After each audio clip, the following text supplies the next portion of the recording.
My fiancé gave me an ultimatum, him or my son, whom I've raised for 10 years. I chose him, but everything went wrong. I can still remember the burning sensation on my skin. Not from shame, not from rage, but from an absolute, icy terror when Ryan, my fiancé, the man I planned to grow old with, exactly 2 weeks before our wedding, presented me with 2 documents, a statement for the termination of parental rights for my son, and a statement for the dissolution of our marriage if I didn't sign it. He just placed them on our kitchen table, right next to the flowers he'd brought home from work. The silence in the kitchen was so intense my ears were ringing, and I physically felt the blood drain from my face.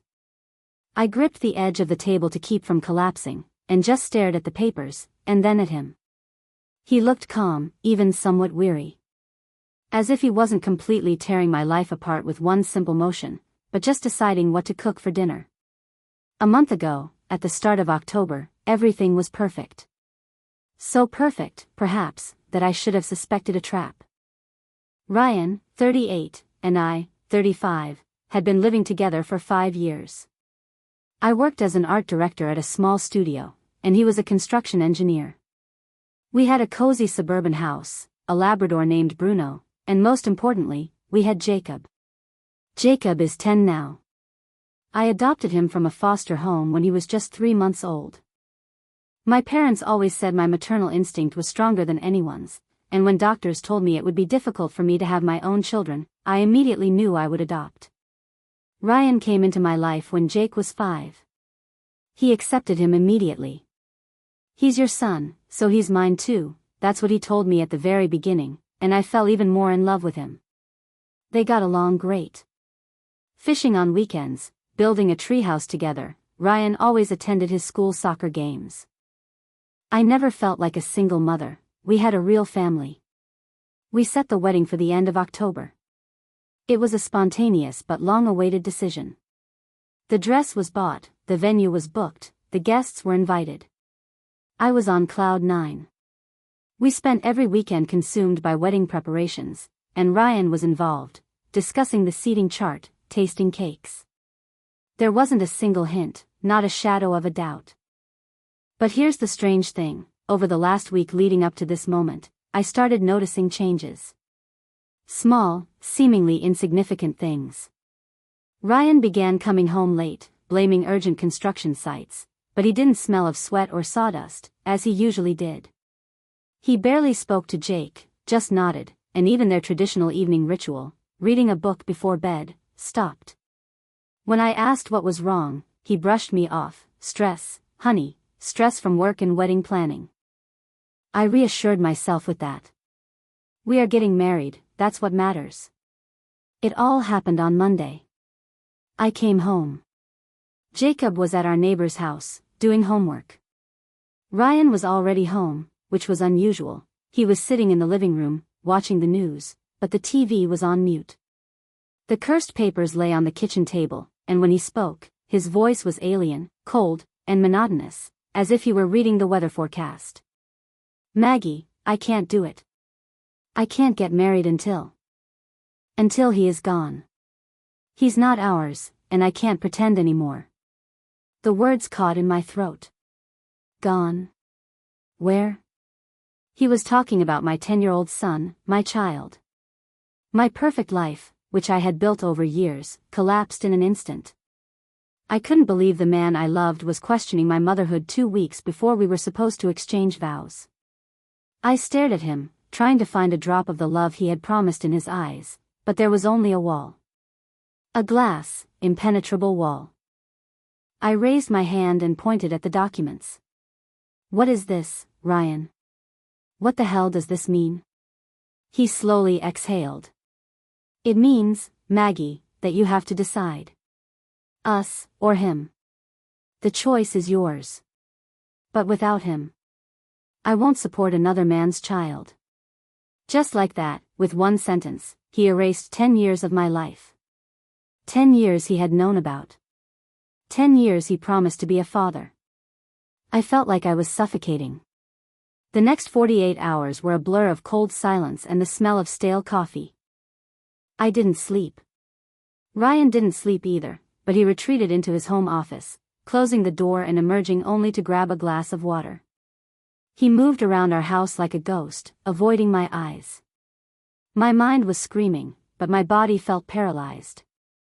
I needed answers, but every time I tried to speak, the words died in my throat, replaced by a searing pain.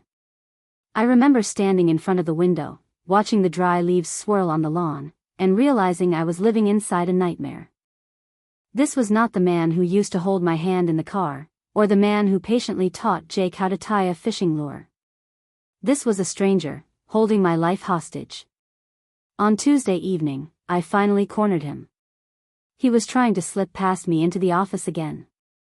I blocked the doorway. "You will look at me, Ryan. You will look at me and tell me what the hell changed in 1 week. Was it the wedding jitters? Because if it is, we can postpone it, but you are not abandoning my son." My voice was low, shaky, but firm. He finally looked at me, and his eyes were hollow. Not angry, not even guilty, just empty, like all his emotions had been drained out. "It's not jitters, Maggie. It's reality." It hit me. It just hit me that I'm about to tie myself to a life that isn't truly mine. The whole setup, it's not ours. The biological clock is ticking for me too, you know? I want my own child. I want a son who looks like me, a son I can pass my name to, a son who will inherit the business I'm trying to build. Jake, he's fine. He's a great kid, but he's not mine. The words, "he's not mine," echoed in the small hallway. It was brutal, raw, and completely unexpected. 10 years of fatherhood, of love, of shared memories, reduced to a biological fact. I felt like I'd been punched in the gut. "You knew this, Ryan. You knew from the start. For 5 years, you have been his father. You signed his school forms, you helped him with fractions, you told him you loved him every single night. What changed? Did someone say something to you?" I pressed. He shifted uncomfortably. He wouldn't meet my gaze. "It doesn't matter who said what. It matters what I realized.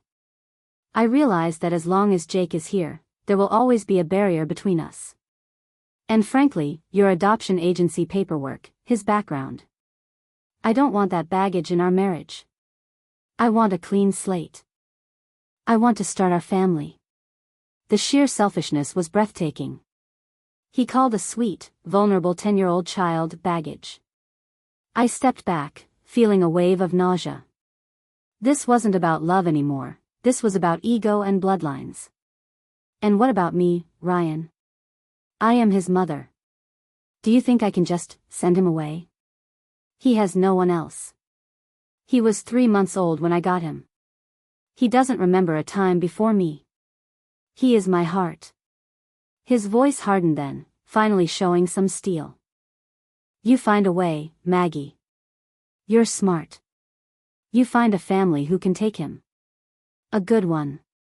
You can visit him. But he cannot live here, in our marital home. I am offering you everything, a secure future, a life together, the chance for a biological child, but I need you to prove that you are committed to us and our future, not the past. If you don't sign that paper and make arrangements by the end of this week, the wedding is off, and I'm walking away for good." The ultimatum wasn't just about Jake, it was about me proving my loyalty by committing the ultimate betrayal. He had given me a deadline, 4 days. 4 days to choose between the man I loved and the son I raised. I collapsed onto the stairs, the papers on the kitchen table suddenly feeling heavier than lead. The wedding was supposed to be in 2 weeks. All I could think about was Jake, who was due to come home from the neighbor's house in an hour, completely unaware that his whole world was hanging by a thread. I had to make a choice, and the clock was already ticking. I knew what I had to do to save my relationship, but could I live with the guilt? The 4-day deadline Ryan gave me felt like a countdown to an explosion. I spent the next 72 hours in a permanent state of panic, trying to maintain a facade of normalcy for Jake. My poor boy was excited about the wedding. He kept asking if he could wear the little tuxedo we rented for him again.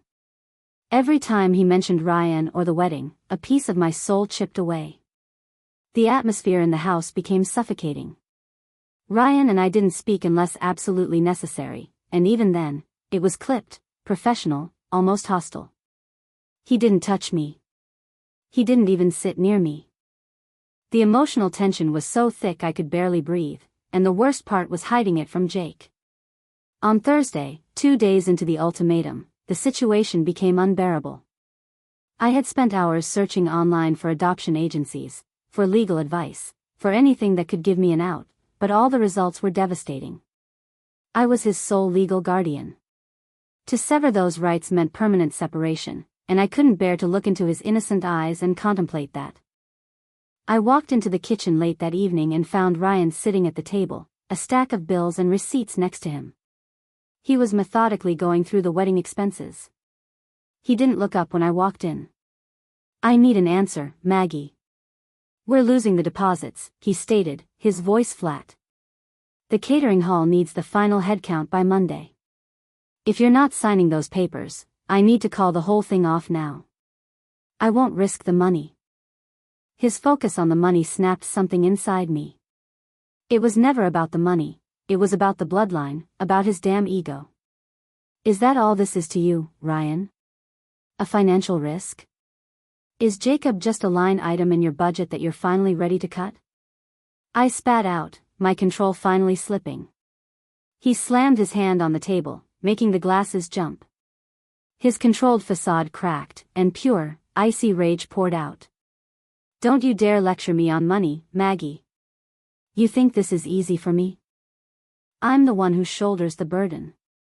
I've been paying for his private school, his summer camps, his insurance. And for what? For a child who will never call me Dad legally, who will never be mine. You want to talk about reality? The reality is, I have an opportunity coming up, a massive promotion, a partnership in the firm. But they want me to be clean. They want a stable, traditional family structure. Not a messy adoption situation that constantly reminds people of the past you brought into our lives. This was a completely new element. A promotion. A corporate requirement. My mind raced, connecting the dots, his recent secrecy, his obsession with a clean slate. This wasn't just about his feelings, it was a ruthless career move. "So your career is worth more than my son's entire future? You are sacrificing a 10-year-old child because your company wants a trophy wife and a biological heir?" The accusation hung heavy in the air. He leaned across the table, his eyes drilling into mine. "You don't understand how this works, Maggie. This is a game, and I'm playing to win. I love you. I want to marry you. But I refuse to start a high-stakes life with this complication hanging over us. He's going to get older, his biological parents might show up, there's always drama. I want security, and you are the one jeopardizing it. You're being selfish, clinging to a noble idea when I'm offering you a concrete, wealthy future." Selfish? I barely recognized my own voice, it was so raw. "I am fighting for my child. You promised him. You told me you would always protect him. You are breaking a child's heart for a partnership at a construction firm. What kind of man are you, Ryan? What kind of future can we possibly build on a lie and a betrayal this massive?" He stood up, towering over me. "The kind of future that involves financial freedom and security, Maggie. The kind of future you'll regret throwing away. I'm not asking you to forget him. I'm asking you to make a rational, adult decision. Sign the papers. Find him a good home. And let's start over. Together." He threw the adoption termination papers onto the table, right next to the wedding receipts, and walked out, leaving me alone with the silence, the receipts, and the crushing weight of the papers. The deadline was tomorrow. The conflict was no longer a disagreement, it was a full-blown war for the soul of my family, and I had to make the choice that would define the rest of my life. The deadline arrived on Friday morning, bringing with it a chilling October fog that seemed to seep right into the house. I hadn't slept for a full week, surviving on adrenaline and pure anguish. Jacob was at school. Ryan was waiting in the kitchen, meticulously dressed for work, his briefcase beside him, the termination papers spread out like a verdict. I walked in and looked at him. I saw the handsome, ambitious man I fell in love with, but beneath the surface, I saw the cold opportunist who valued a corporate partnership more than a child's well-being. I had weighed the options hundreds of times. Life with Ryan meant financial security, a chance at a biological family, and escaping the crushing loneliness of a broken engagement. Life without him meant devastating financial stress, the loss of my home, since he owned it before we met, and explaining to Jacob why the man he called Dad had vanished 2 weeks before the wedding. But most importantly, the core of the dilemma was this: could I truly be happy building a future on the heartbreaking sacrifice of my son's stability? I reached for the pen. "I'm signing them, Ryan," I said, my voice barely a whisper. The words tasted like ash. "But you need to understand one thing: if I do this, it is not because I agree with you. It is because you've backed me into a corner where I choose the lesser of two evils for my survival. I'm doing this for our future, and you better make that future worth this unbelievable betrayal." A flicker of relief, or was it triumph, crossed his eyes. "You're making the right choice, Maggie. The smart choice. We'll get through this. We'll start over." I signed the papers. My hand was shaking so badly the signature was almost illegible, a jagged scar on the document. I felt the physical snap of the connection, the legal severing of my motherhood, even though emotionally I knew he was still my son. Ryan took the papers, scanned my signature, and a genuine, if brief, smile finally broke through his cold demeanor. "Thank you. I knew you loved me enough to see the bigger picture." He kissed me on the forehead, a light, dismissive touch, grabbed his briefcase, and walked out to drive to his office, promising we would celebrate the new beginning that night. The moment the door closed, I collapsed against it and wept, hard, gut-wrenching sobs that shook my whole body. I felt like a monster. That afternoon, I called my best friend, Sarah. I couldn't hold it in anymore. I told her everything: the ultimatum, the promotion, the papers. Sarah, a no-nonsense lawyer who handles real estate, was horrified. "Maggie, you can't be serious. You signed them? You gave him the ammunition he needs to control you forever," she yelled through the phone.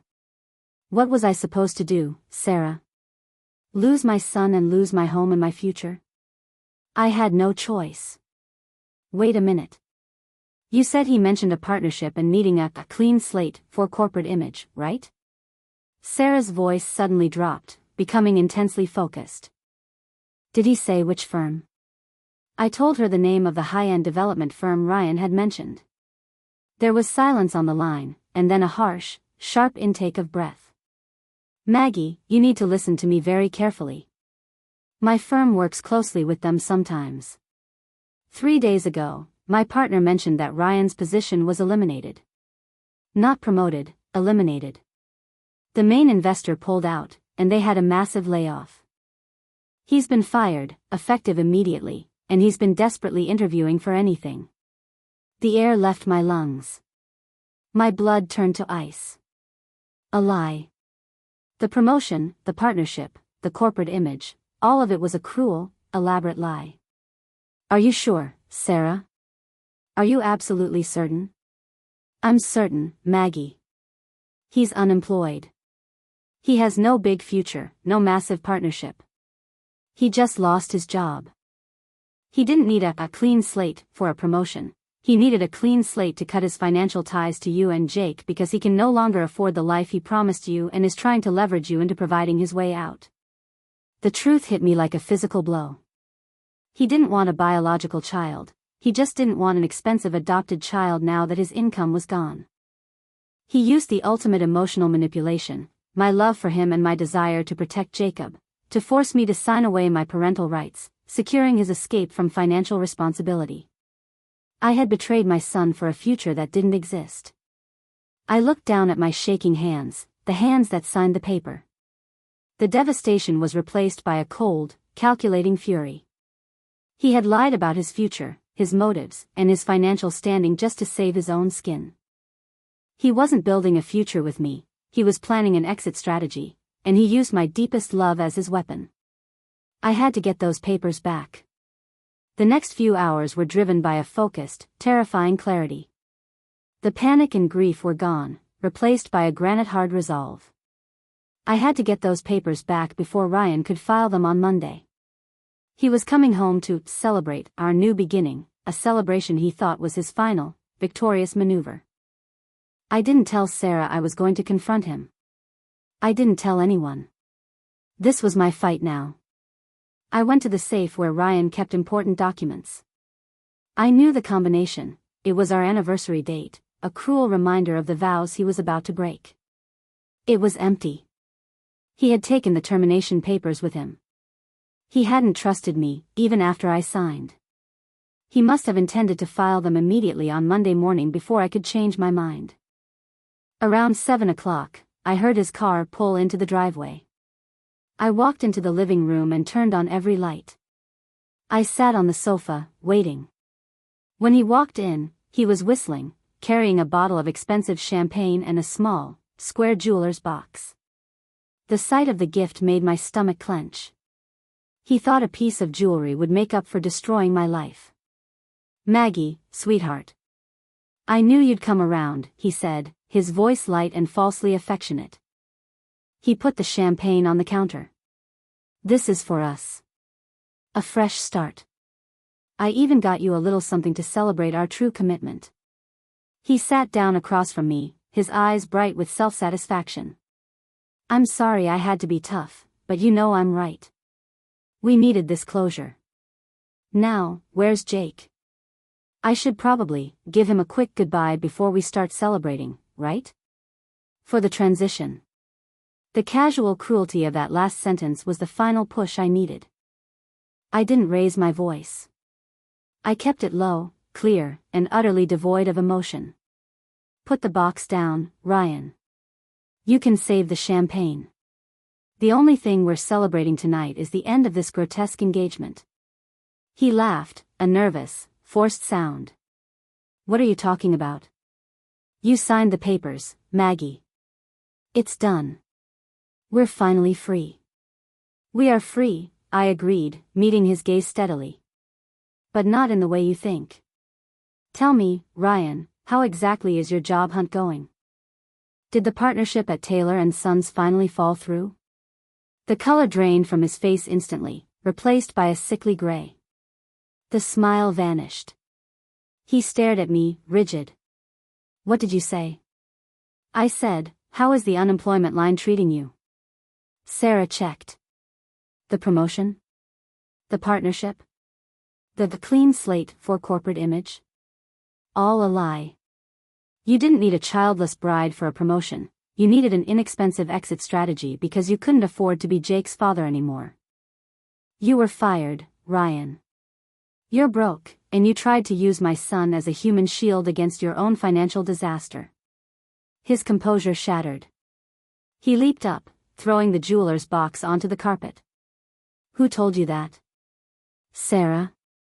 That bitch. It was temporary. I was going to get another job. Don't you dare ruin this. I gave you a chance, Maggie. I gave you a way out." "The only one getting a way out is me," I said, rising to stand my ground. "You didn't ask me to choose between you and my son. You asked me to choose between you and financial freedom, and then you lied about your part of the bargain. You manipulated me into signing away my rights, believing I was securing a future that didn't even exist. You don't just love yourself, Ryan, you worship your image. And I won't sacrifice my child's stability for a jobless liar."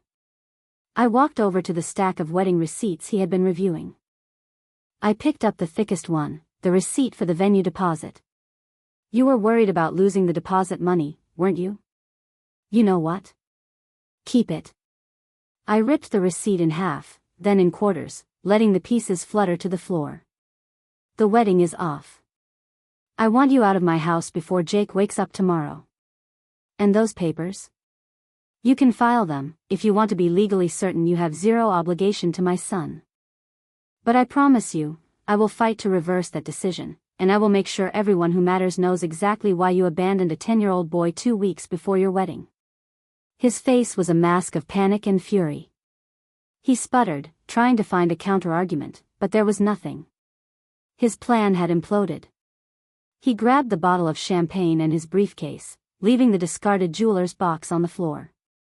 "You'll regret this, Maggie. You'll be alone, scraping by, and you'll remember the life you threw away." "No, Ryan," I whispered, watching his retreating back. "I will remember the life I saved." He was gone an hour later. Just gone. The wedding was cancelled, the money was lost, and the paperwork was still a threat. But when Jake came home from the neighbor's house later that evening, I held him tight and told him we were going to be just fine. I didn't tell him why Ryan was gone, just that he wasn't the right man for us. He cried a little, confused, but he held my hand tightly. In the end, I chose my son. But my signature on those papers still exists, a terrifying moral consequence of my fleeting moment of weakness.